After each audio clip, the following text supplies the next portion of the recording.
So it's Thanksgiving morning here sa amin sa Canada, and medyo full pack yung hindi naman full pack. We will be staying home for most part of the day. Wala naman tayong bibili, no? Or maybe for the whole day. But samahan niyo po kami kasi we're going to prepare for a simple Thanksgiving dinner. Siyempre, kami lang po, apat lang po kami. So I'm going to prepare pumpkin pie. So, yes, and my baby's gonna bake with me po.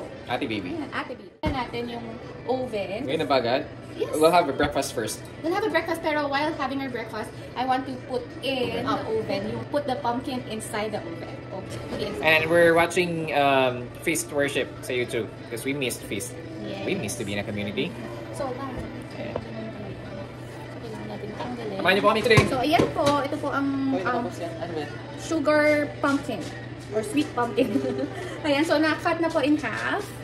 So ilalagay sweet pumpkin tawag ka? Yes, sweet pumpkin. So, nakalimutan ko maglagay ng parchment paper. Excuse me. Yeah, okay. Sweet pumpkin kasi pang pie yan. Pang pie, cookies, pang muffins. So, meron po tayong iba't ibang klase ng pumpkin. So, ito po yung pang pumpkin pie.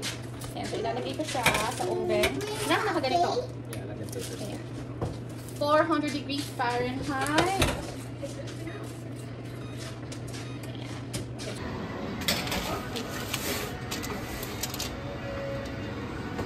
So po, ayan. So this time, gagawin ko na po yung ating pie crust. Yan, ito po yung tingin kong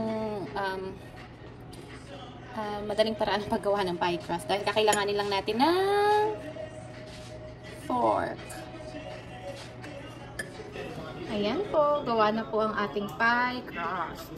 So, we're ready to make the filling na po with Ate Adi. I-add natin ng cinnamon kasi kasi yung pumpkin spice. Mag-add yan ng Are you enjoying? sweetness.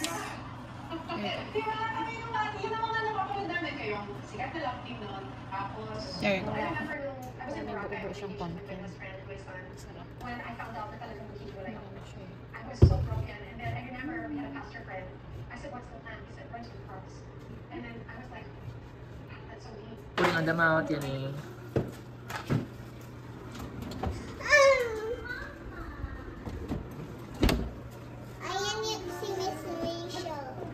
So, ano po, ito na po yung turkey natin. And then, syempre, naghugas tayo ng kamay. Na-prepare na natin yung ilalagay natin sa loob. May rosemary tayo, tsaka may thyme tayo, white onions and lemon. And then yung pinaka powder herb niya, ito yung prepare natin kanina, may yes anak. 10 minutes lang. Okay. So may ano din tayo, rosemary, thyme, and then syempre butter, may paprika and a little bit of garlic powder, and pepper also. So last night, na-dry brine natin yung turkey natin with kosher salt and black pepper. Overnight siya. So ngayon, ang gagawin natin ngayon is ilalagay na natin to sa loob ng turkey. So, white onions. At habang ginagawa natin po to, ay naka-preheat na yung oven natin ng 350 Fahrenheit. Yan.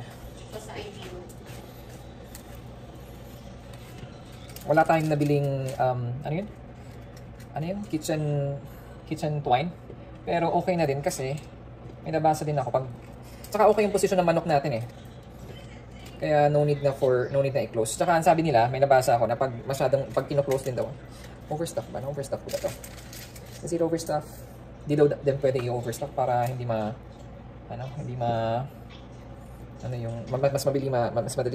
maluto. And then yung herbs natin. Thyme, ito na yan. More time. Yan. Okay na yung stuffing natin. Sabi ko kanina na hindi na need ng kitchen twine kasi okay naman yung position ng manok. Tingnan mo. Pwede ko lang siya ganyan. So ayan. Tapos, next step natin is ilagay natin yung butter herb. I-spread natin all over the turkey. Masahiin natin yung turkey natin. Under ilusan natin yung skin kasi lalagyan din natin yan using our hand. Yan, lalagyan natin yan sa loob.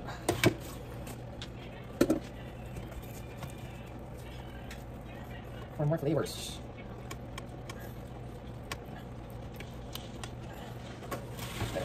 Yan. Ito na po. Yan yung pinaka skin. Dito naman sa may ito kaya. Okay, let's go.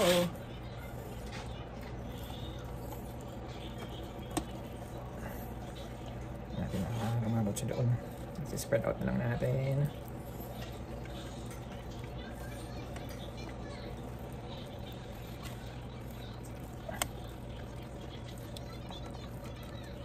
More. So, ginawa din po ito namin last year, pero ang kaibahan ngayon, naglagay tayo ng paprika. Ang purpose ng paprika, aside for flavor, is yung, tingnan natin yung kulay niya pagkatapos pag na-bake na. Ayan, nasa ayos na po.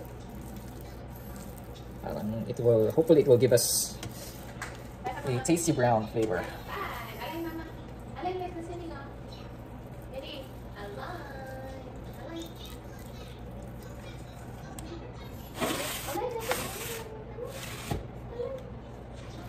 At ayan na po yung ating minasahe. O minasage na na turkey.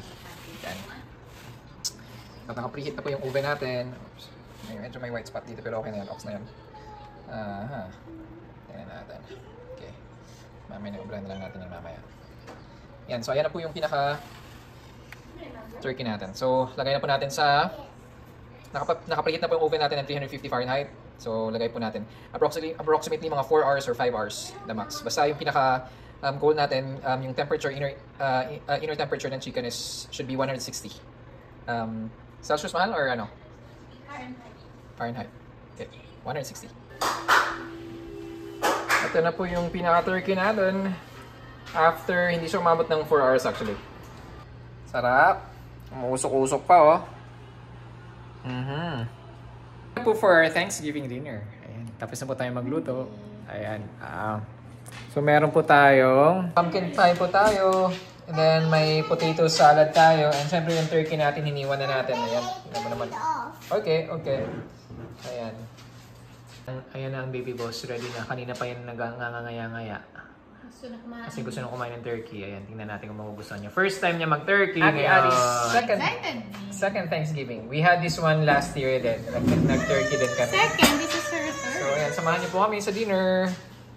Kain po tayo. Father, Son, and Holy Spirit. Thank you Lord for this young Thanksgiving day. Thank you for all the blessings we receive. And we pray your continued blessing upon us. As we say, that's so Lord, inside this church, receive the Lord. Christ, my Lord. Amen. Father, Son, and Holy Spirit.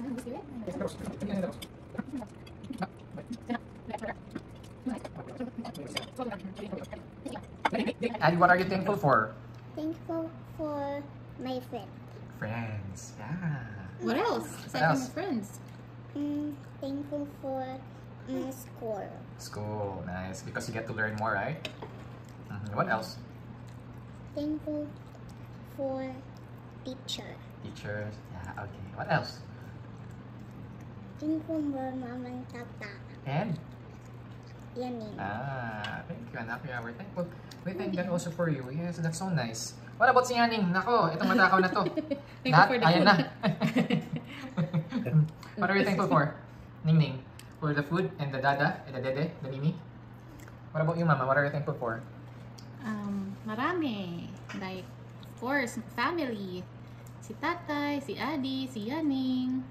And thankful din ako sa work. Thankful ako sa spiritual community, sa choir, at saka sa the feast blessed me, nakakasimula pa lang.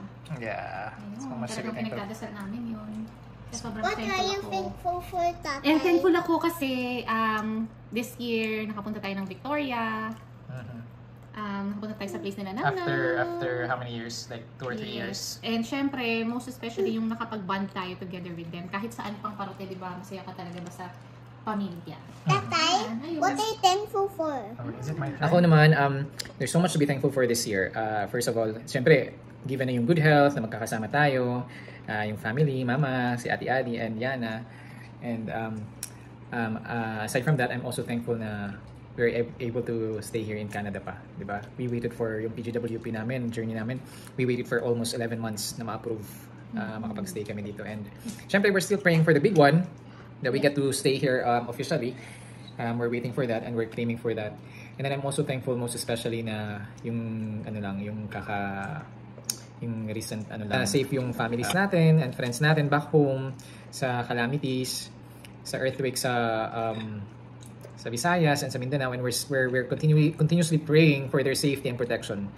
And then I'm also thankful na, diba, from where we started, at least ngayon medyo gumagaan-gaan yung schedule natin, gumagaan-gaan yung mga bagay-bagay. And we praise God and bring all, give all the credits to Him talaga. And also we're thankful for the people na who help us, lalo na yung nagsisimula pa lang tayo dito sa Canada. And ayun, a lot, so many things to be thankful for. Ikaw, what are you thankful for? Basta lang may mamanguya-nguya, sus. No? Oh, pag wala na talagang kumukuha doon, no? Pag wala na sa kanya, pag wala na sa plato niya, ano ba yan siya? Daddy, how's the food? Good. Good job si tatay?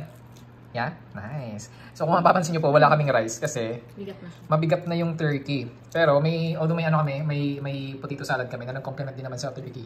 Pero talagang hindi na kami nag-prepare ng rice. Kasi mabigat na yung turkey. Isang drumstick pa lang. Wala na, busog ka na. And kung nagtataka po kayo kung masasayang to, hindi po. Nako, ang dami pong paggagamitan ng turkey na to. Yung mga leftover. And sila dito talaga, I believe na pag nagtuturkey sila dito, talagang gusto din nila ng leftovers. Tsaka, like last year, yung mga leftover namin, syempre, ni-recycle namin. Ginawa namin sabaw, free-night namin, binaon pa ni Adi tsaka ni Mama sa school, binaon ko pa sa work. So talagang walang masasayang. Pwede din namang mamigay, di ba? Sa mga kapitbahay. Kaya walang nasasayang. Tsaka pina-frozen po namin ang mga leftover para magamit pa namin in the coming days. Ayan. Mama, do you still remember our first Thanksgiving here? Yes. Hindi pa natin medyo na-appreciate na. Pero ano naman? Hindi natin na-appreciate. Hindi pa natin alam na yung Thanksgiving pala dito ay talagang engrande na parang. Hindi naman, like grande. Pero big deal. Big deal. And then siguro kasi we were busy with our transition pa ng time. That was year 2022. August kasi kami dumating, October 2022. So medyo busy pa tayo. We're trying to figure out things pa here sa Canada. And I remember, nag-prepare pa din tayo noon eh. I remember yung preparation namin noon was one piece. Isang buong tilapia. Yun po yung namin. Pero we were grateful. Tapos bigay pa sa amin yun. Bigay pa sa amin yun. Yung tilapia na yun. Ayun. And the following year, nag-roast na tayo chicken. And then it was last year when we decided na mag-turkey kami sa Thanksgiving. For the very reason na gusto namin si Adi that time, gusto namin na ma-experience niya yung first turkey niya with us. And gusto namin mag-build ng tradition for our family na pag Thanksgiving talagang may Thanksgiving dinner kami sa family. Gusto namin kakalakihan yun ng mga anak namin. Kaya kinukontinue namin ngayon. And, thank you. You also are both in our hearts ni tatay forever. How many? So many. Yeah, forever. Yeah. Me, Yanni, Melody, Ben, and Perdisa. Yes. Remember sa Singapore sa nila, we want your baby to go back to Philippines. To the Philippines, yeah. And then what did Mama and Tatay do? You said, no, we want to stay with our daughter. So we went back with you. So Tatay went back first to the Philippines with you, and then Mama followed. Yes, that's how we want it. That's what we want. We want to be with you and Yana for as long as we can. Kiss your mama. Because we love both of you. Okay? Kiss mama. And there were lots of people praying for us. Feast Expo Singapore was praying with us. Lolo Eric, Lala Arlene, Ate Te, and Kuya Yan were always praying with us, and they are still praying with us, praying for us. The Ninongs The ninongs and ninangs, they're praying for us. And that's it for today's vlog. Maraming salamat po sa pagsama sa amin ngayong araw na to. And happy Thanksgiving po sa lahat. Thanksgiving! Thank you, Lord, for everything. Ayun na. What do you wanna say? Like, share, and subscribe, please. Yay! Yes! Like, share, and subscribe, please. Thank you po. Maraming salamat. Say bye, Adi. Paalam. Bye, paalam. Paalam, Ningning. Paalam. Bye! Bye! Si Taka, oh. Ayan, dessert time na sa kanya. Strawberry. Next I one, want turkey. strawberry. Yeah, you'll get one also. Finish your turkey first. Come on, you're almost done. Ningning, yummy?